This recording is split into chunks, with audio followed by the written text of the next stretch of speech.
NTB ini menurut data kami ya, 80% itu APBD-nya itu ditunjang oleh dana transfer. Nah, artinya PAD-nya itu 20% kurang. Kecil PAD. Iya. Iya. Okay. Itu hal yang sangat susah karena kami sudah bertemu dengan Pemda bagaimana menaikkan PAD. Itu memang ya itu perlu extra effort untuk Pemda. Tetapi ada juga yang kita harus bisa meminimalisir, yaitu efisiensi dan efektivitas layanan publik, Mas. Nah, bonus demografi ini nanti itu bisa bermanfaat, ya kan? Yeah. Kita di Indonesia rata-rata menganut banyak anak, banyak rezeki. Iya. Tapi kita tidak sadar bahwa kita sebagai orang tua lah yang harus menciptakan rezeki itu bagi anak, sehingga dia menjadi generasi memang dia siap untuk tahun 2045 nanti. Berbagi cerita untuk saling inspirasi. YS Podcast. Assalamualaikum warahmatullahi wabarakatuh.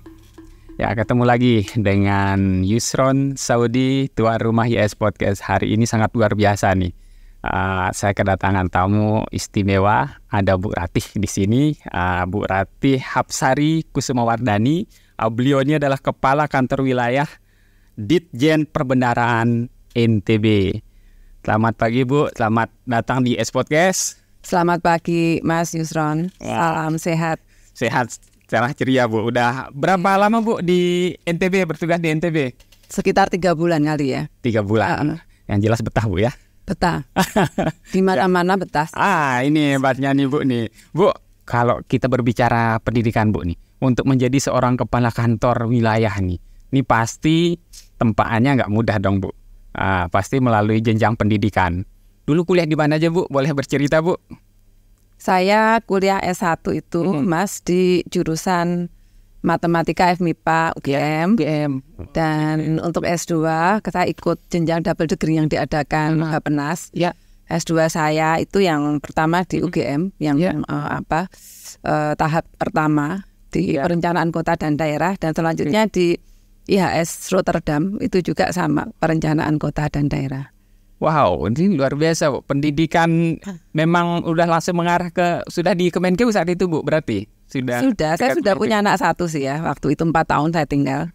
Wah, ini dia nih perjuangan luar biasa Bu ya? Iya, karena kan kalau sudah punya anak ceritanya lain kan Mas. Betul. Iya, betul sih. Ya. Bu, pengalaman bertugas nih. Pertama kali bertugas dulu ditempatkan di mana dan sebagai apa Bu? Saya pertama bertugas tahun 97 ya, lulus kuliah itu ikut pendaftaran di Kemenkeu. Saya bertugas di kantor pusat saat itu, kantor pusat di Jakarta, di Ditjen Perbendaharaan di Jakarta. 4 tahun saya di sana. Tapi saya pikir Jakarta itu bukan tempat yang untuk saya ya, itu bukan tempat yang nyaman untuk ditinggali gitu kan. Kelamaan di Jogja Bu ini. Iya. Jogja nyaman juga Bu ya? Ya enggak juga sih, dibanding Mataram saya kerasa di Mataram ya, karena apa ya? Ya kalau kita bicara mengenai daerah yang layak untuk hidup gitu ya, dari kualitas udara gitu kan, kualitas lingkungan sini lebih oke sih. Itu alasan saya. Kemudian bagaimana caranya saya bisa pindah ke daerah. Ya untungnya dapat calon suami dari daerah. Tapi pengalaman di Jakarta itu memang sangat luar biasa ya. Jadi bagaimana, saya tahu bagaimana pemerintah itu sebenarnya menyusun kebijakan APBN. Jadi berada di epicentrumnya Bu, begitu dekat jadinya kita melihat Jakarta. Padahal yang banyak disoroti ya rata-rata itu rumah anggarannya Bu. Betul, iya kan. Bagaimana itu kebutuhannya banyak Mas ya. Kebutuhan kita banyak, tetapi anggaran kita terbatas. Nah, bagaimana kita membuat prioritas itulah yang dibuat pemerintah dengan DPR kan. Iya. Oke, jadi kalau berbicara prioritas, berarti ini Bu Ratih ini sudah terbiasa sejak dulu ini mengatur prioritas bagian keuangan berarti Bu ya, sejak awal berarti ya. Sejak awal kalau untuk perencanaan ya, tetapi dengan berjalannya waktu kan tugas itu selalu berubah gitu kan. Kalau di daerah kita lebih menjalankan kebijakan yang sudah ditentukan dari pusat itu. Kalau ditugaskan Bu ke Jakarta, daerah mana saja? Jakarta, kemudian Jogja. Saya promosi kasih pertama di Singaraja di Bali. Ya, di Bali. Kemudian saya di Bondowoso Mas, Bondowoso Jawa Timur, di Kuningan. promosikan will pertama saya di Kalimantan Tengah. Di Sulawesi Utara kemudian ke sini. Total ya berarti lebih dari 7 kali ya. Wah, luar biasa. Ini tentu Bu, dalam setiap perjalanan tugas selalu muncul ada tantangan baru kan Bu ya? Iya, yang paling menarik dan berkesan selama ini Bu. Kalau di NTB kan baru 3 bulan nih. Iya. Nah, yang paling berkesan pengalamannya bertugas nih. Iya, yang paling berkesan itu. Itu anak saya yang pertama, Mas. Itu SD itu 3 tempat. Wah. Dengan bahasa yang lain ya. Dari bahasa di Jawa dia pakai bahasa Jawa, di Jogja. Pindah ke Bali, dia pakai bahasa Bali. Dan dia nomor 1 itu nilainya di kelas bahasa Bali. Saya leskan gitu ya, saya leskan bahasa Bali. Dia lancar. Nah kemudian dia pindahlah dia ke Bondowoso, di mana itu kan daerah tapal kuda antara Jawa dan Madura bahasanya. Iya. Nah, dan itu kalau di tempat kami itu bukan saya aja, banyak yang mengalami anaknya sampai pindah 3-4 sekolah gitu SD-nya. Jadi ini tantangan ini ya untuk anak-anak Bu ya. Iya. Tapi enak Bu dia bercerita, saya punya teman di daerah ini, punya daerah ini gitu. Ya tapi sisi ininya ya, ada sisi lain ketika saya tanya anak saya, karena kan ada beberapa teman saya yang menceritakan memang tidak mudah bagi seorang anak itu untuk menyelesaikan beradaptasi dengan lingkungan baru kan. Iya, mereka kan selalu jadi anak yang baru di kelasnya. Nah, ketika itu saya tanyakan ke anak saya, apakah mereka sempat stres atau dibully? Mereka bilang tidak, tetapi mereka merasa ketika temannya itu pulang, Lebaran atau Natalan pulang ke rumah, mereka tidak ada tempat untuk pulang karena rumah kami nggak pernah ditempati gitu kan. Ini serunya Bu ya. Oke, jadi pengalaman luar biasa Bu ya. Jadi di setiap tempat tugas biasa berapa lama Bu kalau di Kementerian Keuangan ini Bu? Relatif. Saya yang paling cepat itu bertugas itu 1,5 tahun. Tetapi itu tidak selalu seperti itu. Ada yang 6 bulan, 7 bulan itu sudah mutasi sesuai dengan kebutuhan organisasi. Tapi seru Mas, seru itu kita bertugas keliling Indonesia. Karena akhirnya kita tahu tanah air kita itu tidak hanya satu daerah aja. Jadi kaya, terutama anak-anak Bu. Iya. Jadi kaya pemahaman kebinekaannya, perbedaan di negara kita ini betul-betul mengerti. Jadi praktek lah. Kalau mungkin anak-anak yang tidak pernah pindah mungkin ya taunya ya satu suku saja. Iya. Tapi kalau yang sudah pindah, nah ini menjadi luar biasa. Wah ini luar biasa Bu pengalamannya. Moga karirnya terus Bu. Terus naik dan bermanfaat lebih banyak orang lagi. Yang penting sehat dan bisa memberi manfaat ya Mas ya. Nah itu dia ini kunci hidup itu Bu. Ya, betul. Kunci hidup memberi manfaat untuk orang lain. Oke Bu, saya ingin pindah nih ke... Saya mengenal ada beberapa lembaga negara vertikal yang ada di daerah nih. Nanti kadang saya sendiri juga bingung. Ada BPKP, ada Ditjen Perbendaraan, ada imigrasi. Sebetulnya lembaga ini Bu, irisannya itu di mana sebetulnya?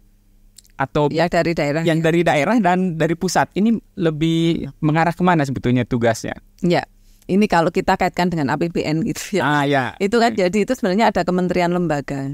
Ya, jadi ada instansi vertikal di bawah kementerian lembaga. Seperti kami instansi vertikal di bawah Kementerian Keuangan. Kan terus seperti Mas Yusron ada apa itu namanya KPID ya. KPID kan itu dari KPI juga kan ada lembaga KPI seperti itu. Jadi BPKP juga ada sendiri, BPK ada sendiri itu sebagai unit pengawasan gitu ya. Lembaga pengawas di negara kita. Ya kalau saya boleh menerangkan sedikit bahwa ini kami di Kementerian Keuangan Mas itu ada di NTB itu ada 4 eselon 1 ya. Pajak, bea cukai, kemudian perbendaraan dan kekayaan negara. Iya, yang itu mungkin ya kalau pajak bea cukai orang sudah terbiasa karena sering berhubungan. Tapi kalau kekayaan negara dan perbendaraan ini mungkin yang mungkin Mas Yusron juga dengar nama kantor saya kan baru-baru mau kita podcast aja toh. Iya betul.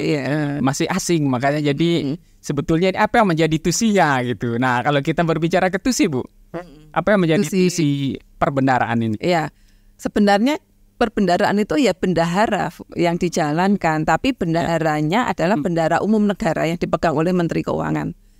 Yang dijalankan itu fungsi bendahara, mulai dia menyimpan uangnya secara umum, kemudian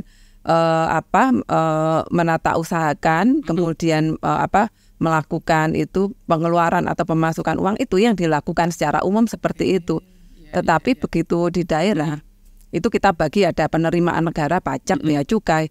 Kalau perbendaharaan Mas, salah satu yang tugas yang mungkin yang perlu diketahui masyarakat adalah menyalurkan dana APBN. Menyalurkan dana APBN. Tapi tidak hanya menyalurkan ya Mas. Menentukan bahwa juga bukan mendampingi, istilahnya itu adalah ada suatu kebijakan pemerintah di mana dana APBN itu harus digunakan. Setiap rupiah harus memberi manfaat. Tepat berarti ini sasaran. Tepat sasaran, tepat jumlah, gitu ya. Tepat waktu sesuai perencanaan juga. Jadi apa ya, perbendaharaan ini kalau kita kan taunya di organisasi bendahara, ini tempat nyari uang nih. Sama. Tapi ini bendahara umum negara itu kan. Sebenarnya kalau pengertiannya sih ya Mas, secara umum seperti itu. Ya, tetapi begitu itu kita masuk urusan negara, urusannya jadi mungkin lebih kompleks lagi gitu yang menjadi bendahara umum negara. Kan di bawah kami ada 4 kantor vertikal namanya KPPN. Kantor Pelayanan Perbendaharaan Negara. Itulah yang melakukan penyaluran dana transfer. Oke. Bu, kalau berarti kalau pengetahuan saya nih Bu nih, mungkin ada yang dibagi setiap awal tahun anggaran ke masing-masing gubernur, kemudian gubernur lagi menyerahkan ke masing-masing bupati. Apakah itu menjadi bagian dari tugas perbendaharaan juga untuk mengawasi cairnya kapan gitu? Kalau untuk mengawasi gitu ya, fungsi pengawasan tidak ada pada kami. Tetapi kalau itu fungsinya adalah untuk menyampaikan kepada penerima dana itu baik Pemda ataupun instansi yang vertikal yang lain, itu adalah tugas kami. Jadi Mas, kalau untuk kita sudah dikasih uang, kita perlu tahu uang itu tidak ada pada awal tahun. Jadi misalnya nih kita digaji oleh pemerintah kan, itu kita tidak coba bayangkan ini baru Januari, tetapi kita sudah gajian. Saat itu penerimaan negara kan belum ada. Itu makanya kan bagaimana mengatur supaya semua kebutuhan negara sesuai yang ada di APBN bisa itu. Nah itu kemudian mencairkan pun tidak hanya yang saya penting sekali sekarang ini. Kami ini juga ada indeks IKPA namanya, indikator kinerja pelaksanaan anggaran gitu. Ada indikatornya. Kalau kamu mau minta 500 miliar, kamu rencanakan dulu 500 miliar mau diminta kapan. Nah, kalau misalnya 1 bulan dia bilangnya 500 miliar, itu adalah batas tertinggi yang bisa dicairkan. Outputnya apa? Itu juga. Jadi standarnya jelas nih. Jelas. Kalau analisa ngajukan sekian nih, terus analisa benar nggak, sesuai nggak kebutuhan itu? Fungsi itu ada di instansi masing-masing, Mas. Makanya kalau di Pemda itu kan tidak hanya perencanaan ada sendiri, jadi ada pejabat perbendaharaan. Tapi apakah digunakan sesuai dengan yang dikatakan seperti itu dokumen itu kan ada. Kalau di daerah namanya inspektorat ya, ada inspektorat daerah. Bu, belakangan ini saya sering mendengar berita nih, Kemenkeu nih, heboh terus Bu ini.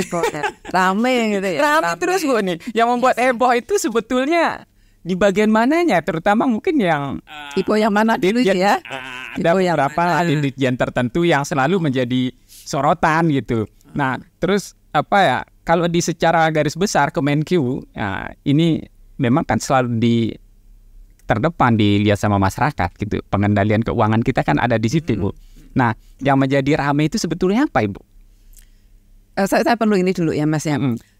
Kita mau perlu tahu dulu gitu ya. Kementerian itu yang pertama melaksanakan reformasi birokrasi itu Kementerian Keuangan.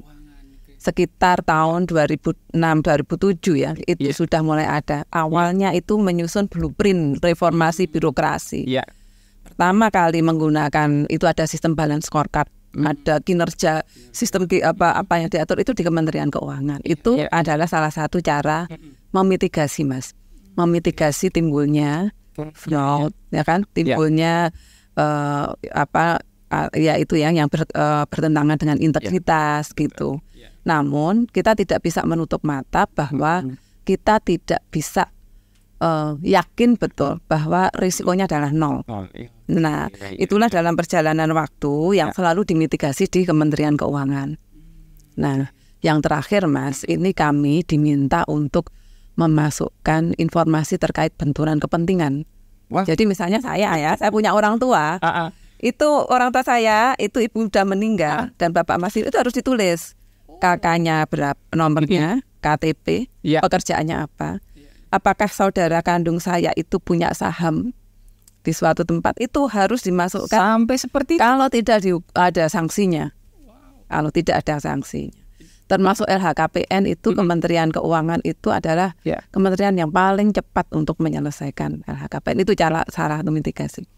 Wow, jadi kalau secara mitigasinya khususnya di Kementerian Keuangan berarti sudah sampai, kalau kita berbicara OSS ini sulit mudah ditemukan sebetulnya, Bu. Ketika NIK sudah ada, kemudian bisa ditelusuri hubungan kekerabatan. Jadi sampai seperti itu untuk mengawasi para pejabatnya, Bu. Tidak hanya pejabat sih, Mas, semuanya. Sekarang itu ada sekitar 60.000 ya pegawai Kemenkeu ya. Nah, mungkin sekitar segitu. Dan itulah yang harus dilaksanakan sekarang.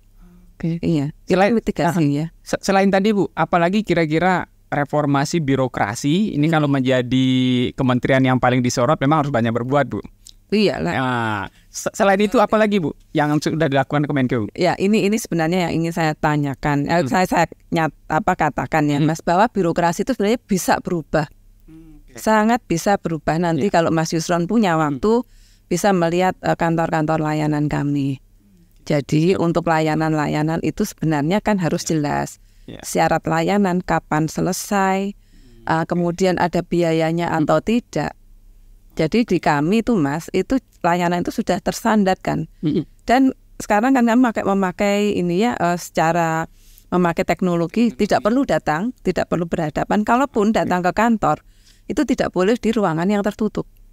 Gitu. Jadi nanti silakan ya. Jadi di kantor-kantor kami sudah memakai prinsip seperti itu. Oke. Jadi udah semua by system, Bu ya. Sudah by system. Tetapi masih memungkinkan untuk konsultasi datang ke kantor, tapi dengan beberapa pengamanan ya, untuk beberapa cara mitigasi gitu. Oke, nah ini luar biasa sebetulnya kalau sistem itu berjalan on the track, Bu ya. Tapi harus dimitigasi juga ya, harus dimitigasi juga ya. Iya, harus dimitigasi. Jadi di internal kami juga ada suatu unit ya, subunit di internal kami yang tugasnya memang untuk mengawasi apakah SOP, apakah sistem itu dijalankan sesuai dengan ketentuan gitu. Wah, ya termasuk saya ini kan diawasi juga gitu kan. Baik. Waduh, jadi tidak sekedar sistem, Bu ya, tapi sistemnya juga harus ada pengawasan sih ya.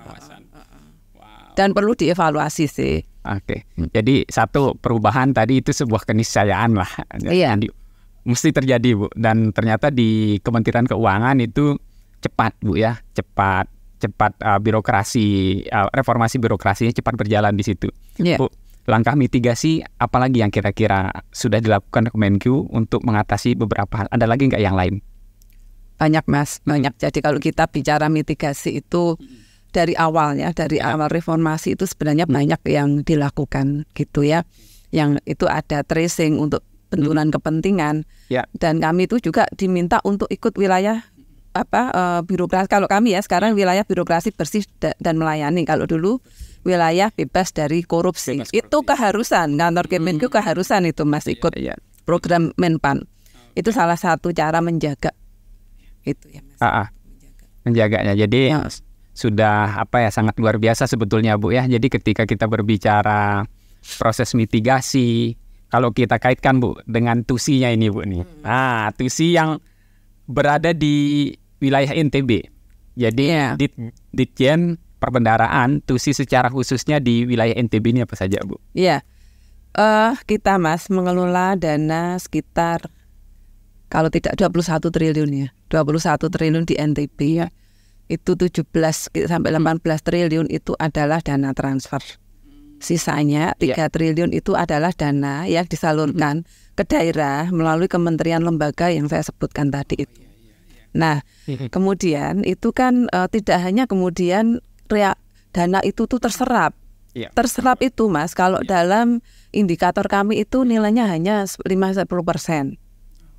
Ada yang lebih penting, perencanaan, output, bagaimana kemudian mereka mengadministrasikan kontrak, itu adalah hal-hal yang juga kami minta untuk dilihat, kami nilai itu.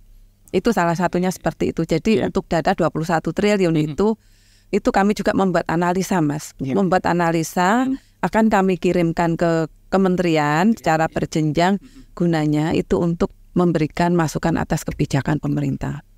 Kami juga ke daerah ketemu bupati, ketemu gubernur, kan menyampaikan kebijakan. Jadi dari 21 triliun, tapi Bu, ini mohon maaf nih Bu nih, masih ada beberapa kepala daerah kita juga yang ternyata terjerat dengan kasus korupsi. Apakah ada kaitannya Bu dengan proses yang dilakukan oleh perbendaharaan ini? Kalau kita bicara fraud ya, fraud itu seperti saya sampaikan tadi, itu sebenarnya sudah ada unit yang mengawasi. Kalau di Pemda kan ada inspektorat, dan itu lepas dari kami karena tanggung jawab selaku bendahara umum negara itu tidak sampai mengawasi pelaksanaan anggaran tersebut. Iya. Oke, jadi kalau untuk mitigasinya kalau di Dirjen Perbendaharaan, mitigasi yang kami lakukan adalah kami ini menentukan sampai ke penyaluran itu tidak ada fraud dan pelanggaran integritas yang dilakukan pegawai kami itu, Mas. Tetapi kalau kemudian dari kami ke sana itu ada lagi yang mengawasi kan, inspektorat, ada BPK, BPKP, KPK. Jadi sebetulnya kalau melihat sistem yang dibangun oleh negara ini, sebetulnya kecil sekali Bu kemungkinan akan terjadi sebetulnya. Harusnya seperti itu pelaksanaan anggaran, Mas. Saya ini kuasa pengguna anggaran, KPA di kantor saya. Tetapi sesuai dengan ketentuan saya, tugas saya sebagai KPA, saya tidak berwenang menentukan pemenang lelang. Pemenang lelang itu yang tanda tangan adalah PPK. Dan itu tidak boleh campur. Nah itu fungsi itu apabila itu dijalankan, Mas, dengan baik, ya kemungkinan kecil itu ada risiko fraud. Tuh. Wah, ini kalaupun masih terjadi ya makanya saya bilang kan tetap ada kan. Tetap ada. Kita tidak bisa mengenal kan. Yang benar di Kementerian Keuangan, walaupun itu risikonya itu secara ini ya di kantor kami itu kecil, dampaknya di organisasi kan besar. Sekali itu ada pelanggaran integritas, dampak ke organisasi besar. Makanya itu risiko yang selalu kami mitigasi tiap tahun. Itu harus dimitigasi pelanggaran integritas, korupsi gitu. Jadi pelanggaran integritas kalau dari Kementerian Keuangan ini sudah cukup bagus, sudah tersistem Bu ya. Cuma mungkin risiko tetap ada. Risikonya tetap ada ya. Tidak menghilangkan risiko Bu ya. Iya, tidak. Ya itu jadi kan kita bilang itu kayak garis gini, ini mendekati nol, tapi saya tidak pernah sampai jadi tetap aja kami mitigasi gitu risiko itu. Ini kalau penyadarannya ini kan berarti sinergi antar lembaga tadi Bu ya. Nah, bagaimana sebetulnya Dirjen Perbendaharaan ini bersinergi dengan lembaga-lembaga terkait di dalam upaya kita melihat di NTB Bu. Kalau misalnya bagaimana menggandeng kementerian lembaga yang lain ini agar betul ya walaupun nggak nol Bu, tapi kita berusaha ini untuk meminimalkan itu terjadi. Yang bisa kami lakukan Mas sebenarnya adalah kami menularkan apa yang sudah dilakukan institusi kami. Ya kan, karena kami memang tidak bisa masuk ke situ. Masing-masing kementerian lembaga Pemda itu sudah mempunyai unit pengawas internal masing-masing kan Mas, dan memang kami kewenangannya tidak sampai ke situ. Dan itu yang kami lakukan Mas. Kami akan sangat senang apabila ada institusi yang akan datang ke kantor kami untuk melihat bagaimana itu proses terjadi. Tapi juga ini disclaimer, tidak hanya Kementerian Keuangan ya. Saya melihat banyak juga kementerian atau lembaga atau instansi lain yang sekarang sudah jauh berubah menjadi lebih baik. Oke, berubah menjadi lebih baik. Sebuah keharusan Bu. Tapi betul sih. Ya harusnya seperti itu. Iya, betul. Jadi ini untuk menuju negara kita yang stabil lagi, lebih baik lagi kan, melihat semangatnya kan keterbukaan Bu.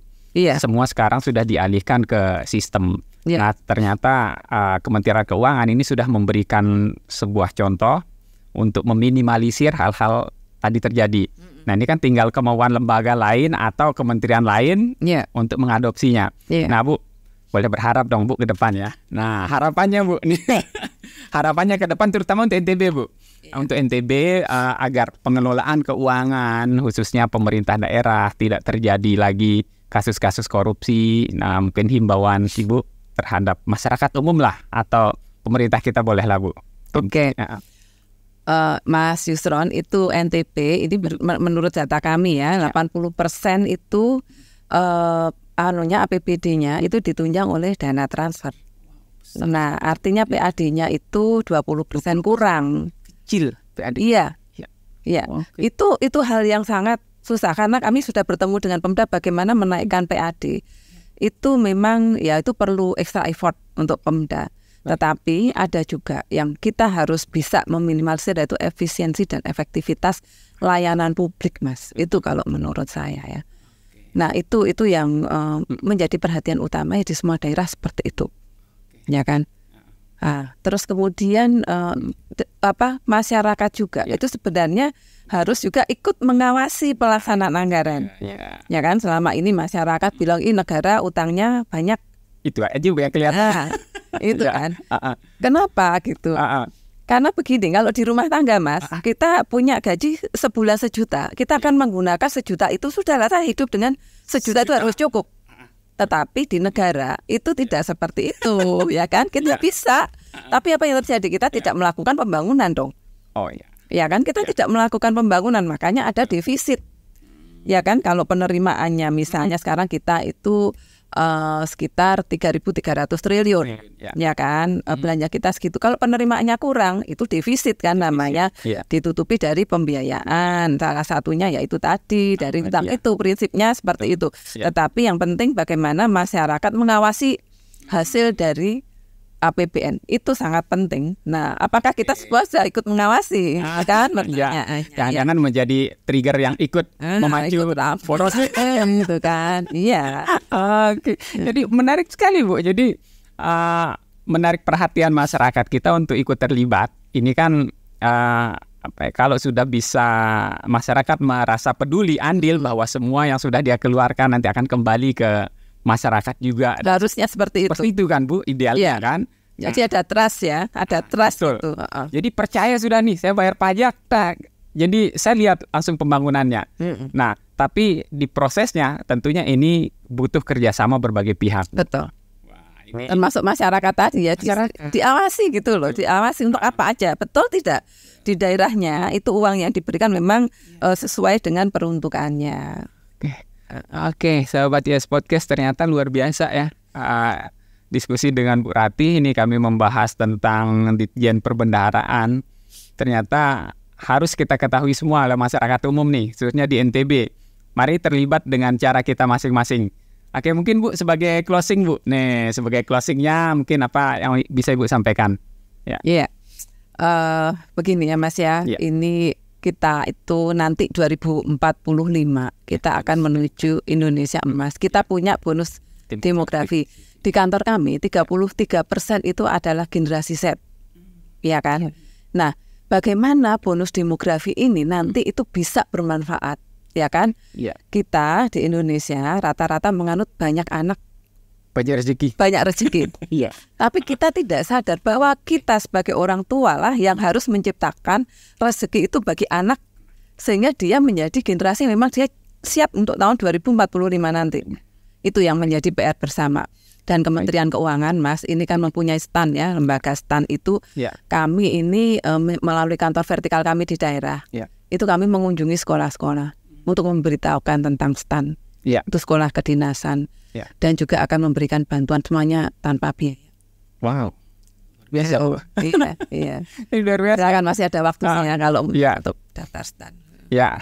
Berbicara generasi emas nanti Bu, ada beberapa juga tokoh yang saya undang di sini. Ini ada kaitannya dengan stunting juga Bu, karena proses penyiapan generasi nanti itu dimulai dari orang tuanya persiapan menikah. Iya, dan salah satu APBN itu untuk menangani stunting itu Mas. Wah, jangan itu berapa stunting ada. Itu kami sampaikan ke Pemda berapa yang untuk stunting, penanganan inflasi. Itu kemarin saya diundang inflasi ya, itu yang kami sampaikan, sekian itu yang digunakan untuk penanganan inflasi. Untuk penanganan inflasi ada dana sekitar 700 miliar. Tapi itu kebanyakan di kementerian untuk ini ya Mas, pembangunan sarana prasarana fisik. Wow, sangat luar biasa. Karena di sini ada istilah merarik kode Bu. Nah, merarik kode itu nikah hari ini, hari ini nikah. Tapi kode itu kecil. Itu yang menjadikan penyiapan generasi agak terganggu di situ, arahnya ke stunting, Bu. Nah, ternyata ini Kemenku juga sudah melihat ini sebagai sebuah potensi yang perlu dibenahi, Bu, ya. Wow. Iya, ada anggaran untuk itu. Dan saya baca tadi pagi berapa tahun kira-kira yang diperlukan untuk menghindari pernikahan dini di Indonesia. Berapa tahun? 300 tahun, Mas. 300 tahun ya. Mungkin kita udah jadi 300 tahun kita 4 generasi, 4 generasi, Bu. Ya itu. Wow. PR panjang dan mahal besar. Makanya itu tadi. Oke. Wow, ini perlu kita waspada, sahabat Yes Podcast semua. Jadi 300 tahun Bu Ratih ini menginfokan datanya ya, data ya, berdasarkan yang dibaca ya. Saya baca tadi. Yang dibaca, kita harus mempersiapkan 300 tahun kalau caranya kita masih kalau caranya seperti ini. Iya. Kalau kita tidak peduli, kalau kita acuh tak acuh. Jadi kita butuh waktu sekian. Jadi kalau mau lebih cepat, ya mari kerjasama, Bu, tentunya ya. Oke, sangat luar biasa Bu Ratih sudah berbagi cerita, berbagi pengetahuan terkait dengan Ditjen Perbendaharaan. Semoga tugas di NTB Ibu betah di sini membawa keberkahan untuk di NTB, Bu Ratih ya. Amin. Oke. Demikian ya. Demikian sahabat Yes Podcast, sangat luar biasa Bu Ratih sudah berbagi cerita, berbagi informasi terkait sebetulnya ini bukan, kalau saya sedikit sebetulnya tentang perbendaharaan, tapi kita berbicara tentang penyiapan generasi kita yang akan datang. Generasi sekarang lah yang menjadi kuncinya. Kalau kita berbicara orang tua, ya beliau sudah selesai sebetulnya ya. Tapi generasi sekarang mulai bertindak. Sekali lagi terima kasih, Bu. Sama-sama. Oke, sukses terus ya. Siap, saling doa yang terbaik. Amin. Oke, demikian sahabat Yes Podcast. Ketemu lagi di konten-konten Yes Podcast berikutnya. Assalamualaikum warahmatullahi wabarakatuh. Waalaikumsalam warahmatullahi wabarakatuh. Berbagi cerita untuk saling inspirasi. YS Podcast.